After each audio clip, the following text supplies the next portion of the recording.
AI SDRs, overhyped, inflated. I don't get it. I think it makes sense. Like I get why all the bets have been placed there, and I'm sure someone will figure it out. I'm not saying it's a forever thing, but right in this moment, I'm not here for it. I think there are use cases for inbound SDRs where I could see, you've prepared the agent in the right way, and maybe all that makes sense and it's working. I'm no doubt about it. But I think in a scaled capacity, I mean, even the company I met with earlier today, the chief revenue officer was telling me they scaled last year to this year. They've gone from 12 SDRs to 90 humans. They're a call heavy organization. They're really good. They're growing. What are they doing? Am I missing something? Like that would suggest going the other way. And I've heard the same horror stories in the opposite direction, which is we actually got rid of all of our SDRs to do this agentic play, and now we're going back towards the human thing. And so I think it's about just doing it the right way. There are use cases where these things make sense, but there's no all or nothing. And I think you have to augment human behavior, not replace it. And we're still in that stage, and there are excellent opportunities for that. The way to do, I think, SDR outreach in more an agentic fashion is you have to power it with ridiculous levels of intelligence. There's a lot of training and tuning that goes into that, and then a lot of coaching. And so for the right product, the right segment, and the right training, I think you can have an excellent experience. Yeah, I agree. Look, I'm obviously spending a lot of time in the space, but my theory is, and I'll relate it back to maybe the enterprise that you were talking about, is there are 3 or 4 reasons why generating pipeline is difficult or not working, and 24/7 activity is the bottom of that list, and not one of the top 3 or 4. And so most of the value proposition around AI SDR is related to the activity itself, because often activity is the one thing we feel like we're in control of as an organization. So if I could just move that. The other thing is you're working on a set of leads that aren't customers, massive lists. It's if you just got something, it'd be better than nothing. So again, I hate to start from that point. Like I hate that part of the conversation because that's not enough for me to really lean into personally as a leader. But where does it start? Well, it starts with, how hot is the market? Where's the shifting ground in the market? Is this a market that's moving and shifting? Where's your company and product market fit and product positioned in that market? Where's the messaging that then supports the team going out and connecting the dots for customers, and so on and so forth. And then eventually you get to the activity that supports executing all of that. So this company you're talking about, they have a market that people are trying to make decisions in and move.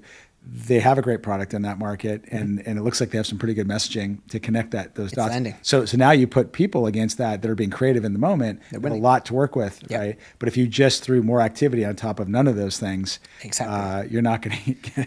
No, spot on, right? And I just isn't that obvious? Yeah, I don't know. It seems obvious, but I think to on the other hand of that conversation about placing a bet, you have to build the data layer. Yeah. You have if you could just spend more time than you think on building this thing that allows the organization to build off of, think infrastructure, think systems, you will yield that levered output you want, your board expects. And that's what we're trying to build toward. I'd advocate any organization in the enterprise space do the same thing.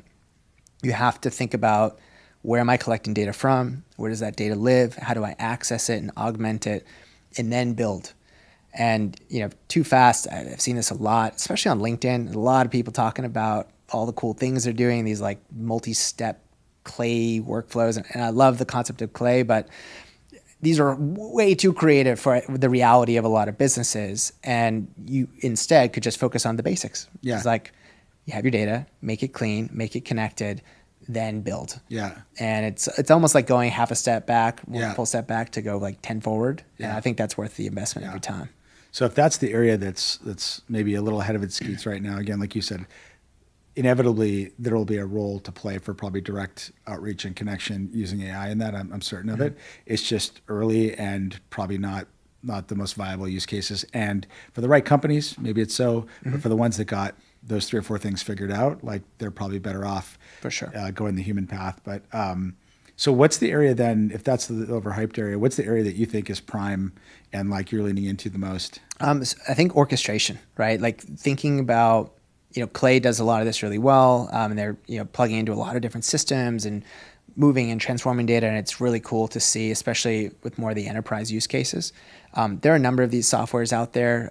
Actively is one that I've studied a bunch on and really appreciate what they've been building. And there are others. I think one's called Momentum, Unify. Like the list goes on. I think Bluebird's actually was just acquired by Salesforce not too long ago. And what these tools are doing is they're really helping reps, back to the decision piece, is like, as an organization, what are our objectives and how do I help those reps make the appropriate decisions based on those objectives, and then servicing those reps with the appropriate information to be informed about it. A lot of these platforms do that in really creative ways. And so we're already starting to see funding, M&A, like that's a good signal that someone's paying attention to that. It's still early, which is exciting because I think what a lot of these programs are rolling out is already really good, which means it's only going to get more and more intense and I think elegant in some ways. So yeah, if you're a business with a lot of access to data that you've really never queried or deployed before, if you can start to introduce either complex orchestration or go-to-market reasoning and thinking, you're going to put your teams in a really excellent place to take advantage. And that's where we're trying to go on the commerce side and really kind of bring the company into a whole new era of selling and become the top 1% sales org we think we can be. Yeah, no, I think that's very cool. Well, so I think we talked a little bit about this, but it's worth going into because you just gave an example of an area to lean into. So let's say, I'm an organization that hasn't quite really took a step. Like maybe we've got some meeting note takers that summarize emails and kind of, send follow-ups to customers. And maybe the team has ChatGPT licenses, but if you're really going to go take a swing at finding an area that you can go move the needle on, what's your advice on how to break down that problem and go execute it quickly? Because again, I know you're doing a lot of this. Yeah. It's a good question. I mean, I think for us, the way where we started was, what do you know about AI today? And let's all ground ourselves in this one baseline of information. And so what we've seen is, I'm sure this is common too, everyone has their own definition of agentic.